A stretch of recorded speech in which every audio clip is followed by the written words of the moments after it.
All of you. आप सभी का बीएससी फर्स्ट ईयर की केमिस्ट्री क्लास में स्वागत है। पिछले लेक्चर्स में अपन ने वीबीटी के बेसिस के ऊपर H2 मॉलिक्यूल की व्याख्या की थी और अपन ने ई अर्थात अंतर्नाभिकीय दूरी और स्थितिज ऊर्जा के मध्य ग्राफ खींचा था। ठीक है, दोनों ग्राफ में अपन ने साई माइनस और साई प्लस की जो तरंग फलन थे दोनों हाइड्रोजन के, ठीक है, तरंग फलनों के ग्राफ के बेसिस पे देखा था कि साई माइनस की वैल्यू के पॉसिबिलिटी में क्या होता है, इलेक्ट्रॉन का चक्रण समांतर दिशा में होता है।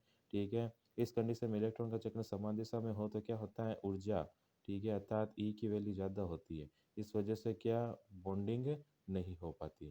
ठीक है, लेकिन अगर अपन साइन पॉजिटिव की बात करें सेकंड कर्व के अंदर, तो उस कंडीशन में क्या होता है, साइन पॉजिटिव के अंदर जो एनर्जी है वो कम होती है। क्यों? क्योंकि इसके अंदर इलेक्ट्रॉन का चक्रण क्या होता है, एक दूसरे के विपरीत दिशा में होता है और विपरीत दिशा में चक्रण की वजह से एनर्जी भी कम होगी और ये इसमें क्या बॉन्डिंग पॉसिबल होती है। इसलिए इसको अपन क्या कहते हैं, आकर्षण स्टेट या फिर बॉन्डिंग स्टेट के नाम से जानते हैं। नेक्स्ट अपना आज का टॉपिक है कि उपरोक्त सूत्र के आधार पर साइन पॉजिटिव द्वारा बंद ऊर्जा क्या ई जीरो तथा अंतर्नाभिक जीरो आर जीरो के मान क्रम से कितने हैं, 3.14 ई वोल्ट तथा 0.87 एंगस्ट्रॉम प्राप्त होते हैं, जबकि इनके प्रायोगिक मान कितने हैं, क्रम से 4.7 इलेक्ट्रोवोल्ट तथा 0.74 एंगस्ट्रॉम होते हैं। इस प्रकार इनके सैद्धांतिक व प्रायोगिक मान में क्या पर्याप्त भिन्नता है। तो पोलिंग द्वारा इन मानों को निम्न प्रकार संशोधित किया गया था। ठीक है, अब जो ऊपर वाले जो कर्व आ रहे हैं उसके अंदर क्या था, जो थियोटिकल वैल्यूज थी और जो प्रैक्टिकल वैल्यूज थी, दोनों के अंदर जो है मेजर डिफरेंस था। ठीक है, अब पोलिंग जो नामक जो साइंटिस्ट था उन्होंने क्या किया, इस वैल्यूज के अंदर कुछ करेक्शन किया था। क्या करेक्शन था, जिसे अपन पोलिंग का सुधार कहते हैं इसके अंदर, कि पोलिंग ने बताया कि हिटलर तथा लंदन द्वारा E0 R0 की गणना की विधि में H2 की दो अतिरिक्त आयनिक संरचनाओं को जोड़कर सुधार किया जा सकता है। अब पोलिंग ने अपना मत दिया कि लंदन तथा हिटलर ने तो केवल दो एटम्स की स्ट्रक्चर के बेसिस के ऊपर उसके H2 मॉलिक्यूल्स की व्याख्या की थी, जिसके कारण उसमें क्या थियोटिकल और प्रैक्टिकल वैल्यू के जो डिफरेंस थी वो आ रहे थे। लेकिन अगर पोलिंग ने बताया कि अगर अपन दो से अधिक और एक्स्ट्रा स्ट्रक्चर आयनिक संरचनाओं को जोड़ें तो इसके अंदर कुछ सुधार किया जा सकता है। कैसे, देखते हैं कि पोलिंग के अनुसार H2 की अतिरिक्त अनुनादी संरचनाएं कौन कौन सी होंगी। कि अगर इसकी स्ट्रक्चर देखें, दो तो वो थी, पहले थी थर्ड ईयर फोर्थ ईयर वाली मान लेते हैं अपन। ठीक है, कि H A minus H B positive और एच ए पॉजिटिव और एच बी माइनस। अगर अपन इसका तरंग फलन देखें, ठीक है, तो साई थर्ड और साई फोर्थ की बात करें तो साई ए वन, साई ए टू, ठीक है, मतलब साई ए है वो मतलब एक एच ए जो नाभिक है वो इलेक्ट्रॉन एक को भी आकर्षित करेगा, इलेक्ट्रॉन दो को भी आकर्षित करेगा। वहीं अगर साई फोर्थ की बात करें तो एच बी की बात करें तो इलेक्ट्रॉन फर्स्ट और सेकंड दोनों को आकर्षित करता है, जिसको अपन इक्वेशन नंबर 6 और 7 के नाम देते हैं। नेक्स्ट अपन देखते हैं कि कुल आयनिक तरंग फलन की अगर अपन बात करें, ठीक है, इस कंडीशन के अंदर पोलिंग के अनुसार, तो साइन आई की वैल्यू कितनी होती है, sine third plus sine fourth. ठीक है, साइन थर्ड और साइन फोर्थ की अगर अपन यहाँ वैल्यू देखें कि sine A one dot sine A two plus sine B one dot sine B two, अतः एच टू अणु का जो कुल तरंग फलन होगा, ठीक है, जो कुल तरंग फलन अगर अपन सोल्व करके देखें तो साइन पॉजिटिव कितना होता है, ठीक है, कि साइन पहले वाला, ठीक है, प्लस साइन लेमडा साइन आई, ये जो प्रैक्टिकली ये जो फॉर्मूला है, ठीक है, ये डायरेक्टली प्रैक्टिकली फॉर्मूला है, अपन इसका डायरेक्टली यहाँ पर यूज लेते हैं। ये sine covalent plus lambda sine I, और साइन कोवेलेंट क्या होता है, साइन पॉजिटिव या साइन नेगेटिव। ठीक है, और sine A one dot sine B two plus sine A two dot sine B one. ठीक है, अपन ने यहाँ पर इसकी वैल्यू रख दी यहाँ पर साइन इसकी साइन पॉजिटिव की यहाँ पर। ठीक है, साइन कोवेलेंट को अपन साइन पॉजिटिव कहते हैं। ठीक है, अपन इसकी यहाँ पर डायरेक्टली वैल्यू रख दी है प्लस लेमडा। अब साइन आई की वैल्यू अपन ने पहले निकाली थी ऊपर ये वाली, ठीक है, ये वैल्यू अपन ने डायरेक्ट यहाँ पे रख दी है।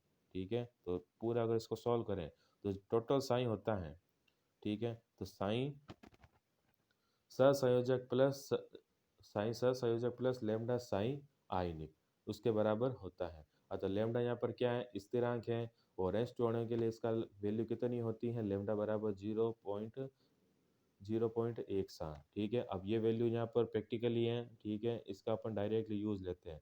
अब ये वैल्यू कहाँ से आई, क्यों आई, ये सब प्रैक्टिकली वैल्यू है, थ्योरी के अंदर अपन इसका डायरेक्टली यूज लेते हैं। ठीक है, उपयुक्त सूत्र से प्राप्त E0 तथा R0 के मान में इलेक्ट्रॉन के परिरक्षण प्रभाव तथा अन्य मानों को जोड़कर जो मान प्राप्त हुए वे प्रायोगिक मान से काफी निकट प्राप्त होते हैं। अब पोलिंग ने जब दो एक्स्ट्रा इसकी स्ट्रक्चर ऐड की हाइड्रोजन की, ठीक है, उसके बाद में जब इसके वापस से इसकी वैल्यू फाइंड आउट की गई तो दोनों की वैल्यू लगभग सिमिलर थी, ठीक है। नेक्स्ट है कि संयोजकता बल सिद्धांत की सीमाएं कि लिमिटेशन ऑफ वीबीटी।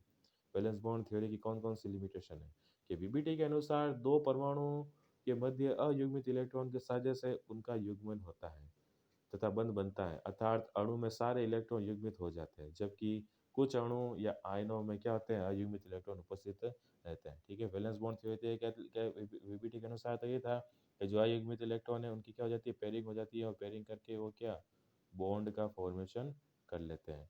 लेकिन कुछ मॉलिक्यूल्स ऐसे हैं जिनके अंदर अयुग्मित इलेक्ट्रॉन प्रेजेंट रहते हैं, कौन कौन से, जैसे H2 प्लस है, He2 प्लस है और NO2 है, ठीक है। तो ये पहले इसका लिमिटेशन थी। दूसरा देखते हैं, सहसंयोजक अणु की व्याख्या वीबीटी द्वारा नहीं संभव है। क्यों? कि वीबीटी के अनुसार दो परमाणुओं के मध्य के इलेक्ट्रॉन का साझा होने से बंध बनता है, जबकि कुछ ऐसे अणु होते हैं जिनमें साझे के इलेक्ट्रॉन केवल क्या एक ही परमाणु द्वारा दिए जाते हैं, अर्थात इनमें उपसहसंयोजक बंध बनता है, इनकी व्याख्या नहीं कर सकते। अगर अपन उपसहसंयोजक यौगिक की बात करें तो जो केवल लिगेंड है वो ही क्या मेटल के ऊपर इलेक्ट्रॉन को ट्रांसफर करते हैं, ठीक है। मेटल से लिगेंड के ऊपर ट्रांसफर नहीं होते। लेकिन वीबीटी के अनुसार क्या था कि दोनों परमाणुओं के साझा होने से बंध का निर्माण होता है, ठीक है, इसलिए वीबीटी कोऑर्डिनेशन कंपाउंड की व्याख्या नहीं कर सका। तीसरा था कि वीबीटी के अनुसार किसी अणु के भौतिक व रासायनिक गुणों का केवल एक ही संरचना सूत्र द्वारा समझाना संभव असंभव है, ठीक है। अतः अणु को भिन्न भिन्न इलेक्ट्रॉनिक संरचनाओं द्वारा प्रदर्शित किया जाता है, जिसे अपन क्या कहते हैं, अनुनाद कहते हैं। और सभी अनुनादी संरचनाओं मिले जुले रूप को अपन क्या कहते हैं, अनुनाद संकर कहते हैं, जो वास्तविक अणु की व्याख्या करती है। इस प्रकार वीबीटी में अनुनाद तथा संकर को जोड़कर उसे विस्तृत किया गया, ठीक है। वीबीटी के अनुसार O2 तथा B2 के अनुचुंबकीय सिद्धांत को नहीं समझा सका, ठीक है। O2 और B2 की क्या जो अनुचुंबकीय प्रकृति है उसको नहीं समझा सका था वीबीटी। फिफ्थ है कि इसके द्वारा विषम इलेक्ट्रॉन युक्त स्पीशीज की व्याख्या असंभव है, ठीक है। मतलब जिसके पास विषम संख्या के अंदर इलेक्ट्रॉन होते हैं, जैसे NO2 है, NO है, He2 प्लस है, H2 प्लस है, ठीक है, इसकी व्याख्या भी वीबीटी नहीं कर सका था। सिक्स है कि N2 तथा CO के अतिरिक्त स्थायित्व को नहीं समझा सका था, ठीक है। मतलब N2 और CO इनके पास एक्स्ट्रा स्टेबिलिटी कैसे है, ठीक है, इसकी भी व्याख्या नहीं कर सका था। सेवंथ है कि इलेक्ट्रॉन यून स्पीशीज की प्रकृति को नहीं समझा सकते। नेक्स्ट है कि इसके द्वारा अंतराधात्विक यौगिकों की बंध प्रकृति को नहीं समझा सकता था, ठीक है। जो इंट्रा ट्रांजिशन जो यौगिक थे, ठीक है, मेटेलिक जो कंपाउंड थे उसको भी नहीं समझा सका था। नाइन्थ है कि चुंबकीय गुण तथा रंगों की व्याख्या नहीं कर सकते, ठीक है, ना तो मैग्नेटिक प्रॉपर्टी अपन वीबीटी के बेसिस पे बता सकते हैं और ना ही कलर ऑफ कंपाउंड्स की अपन इसकी व्याख्या कर सकते हैं वीबीटी के बेसिस पे। 10वीं इसकी लिमिटेशन है, टेंथ के बंद ऊर्जा तथा बंद लंबाई की मात्रात्मक व्याख्या असंभव है वीबीटी के अनुसार, ठीक है। ना तो बॉन्ड एनर्जी और ना ही बॉन्ड लेंथ के अपन क्वांटिटिव स्टडी कर सकते हैं। नेक्स्ट है कि संयोजकता बंध में दिशात्मक लक्षण, ठीक है, कि कोवेलेंट कैरेक्टर कैसे आते हैं, ठीक है, या कोवेलेंट कैरेक्टर क्या के अंदर डायरेक्शनल कैरेक्टर कैसे आते हैं कोवेलेंट बॉन्ड के अंदर, उसके बारे में अपन पढ़ते हैं कि सहसंयोजक बंध दो परमाणु कक्षकों के अतिव्यापन द्वारा बनता है, ठीक है। अतिव्यापन जितना प्रबल होगा बंध उतना ही क्या प्रबल बनता है, ये अपने को पता है कि जितना ज़्यादा अतिव्यापन होगा मतलब दो कक्षक या दो ऑर्बिटल जितनी अधिक अमाउंट के अंदर मिश्रित होते हैं उन दोनों के बीच में क्या बॉन्ड भी उतना ही प्रबल बनेगा, ठीक है। अतिव्यापन संकरित तथा असंकरित कक्षकों के मध्य हो सकता है। अतिव्यापन के कारण बंध में दिशात्मक गुण आ जाते हैं। सहसंयोजक बंध में दिशात्मक गुणों के अंतर्गत अतिव्यापन, ठीक है, कौन कौन से सहसंयोजक गुणों के अंदर अगर अपन दिशात्मक प्रॉपर्टी देखनी है, डायरेक्शनल प्रॉपर्टी देखनी है कोवेलेंस बॉन्ड के अंदर, तो क्या है, एक तो अतिव्यापन और एक संकरण का अध्ययन किया जाता है। तो अपन नेक्स्ट अपना टॉपिक है, एक तो अतिव्यापन का अध्ययन करेंगे विस्तार रूप से और एक संकरण के बारे में पढ़ेंगे, ठीक है। सबसे पहले अपन देखते हैं अतिव्यापन अर्थात ओवरलैपिंग के दो परमाणु कक्षकों के बाह्यतम कक्षक परस्पर मिश्रित होकर जब बंध बनाते हैं तो उसे अतिव्यापन कहते हैं, ठीक है। मतलब दो परमाणु हैं, उसके जो बाहरी वैलेंस शेल है उस वैलेंस शेल के बाह्यतम जो कक्षक है परस्पर आपस में मिश्रित होकर क्या बॉन्ड बनाते हैं, इसे अपन क्या कहते हैं, अतिव्यापन कहते हैं। अतिव्यापन में दोनों परमाणुओं के अयुग्मित इलेक्ट्रॉन वाले कक्षक भाग लेते हैं, ध्यान रखना, ठीक है। कि जो ओवरलैपिंग है उसके अंदर अतिव्यापन में दो परमाणु के क्या अयुग्मित इलेक्ट्रॉन वाले कक्षक भाग लेंगे। सेकंड है कि अतिव्यापन संक्रिय तथा असंक्रिय दोनों कक्षों में मध्यम हो सकता है। ठीक है, संक्रिय कक्षकों के मध्य अतिव्यापन होने से बंध ज्यादा प्रबल बनता है, क्योंकि संक्रिय कक्षक क्या अधिक दिशात्मक होते हैं। इंपॉर्टेंट है, ध्यान रखना।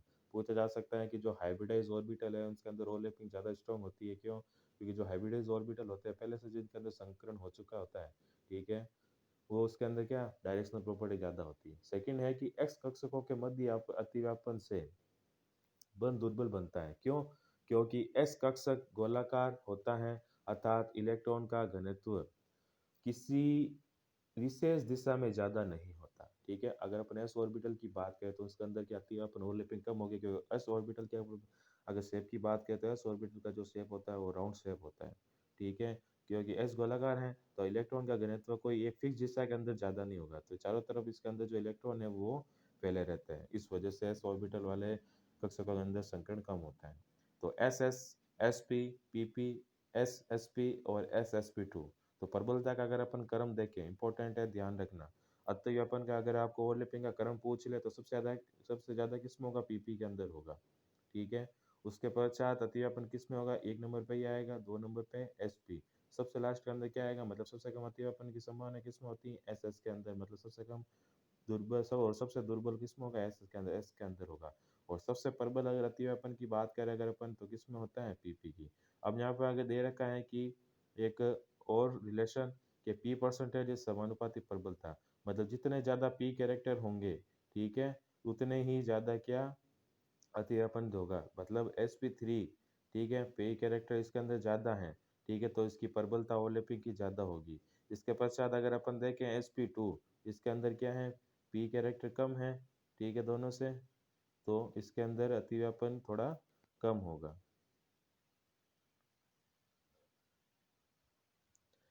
नेक्स्ट है कि अतिव्यापन के दौरान दो प्रकार के बंध बनते हैं।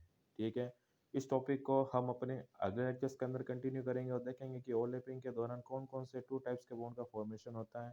Thank you so much.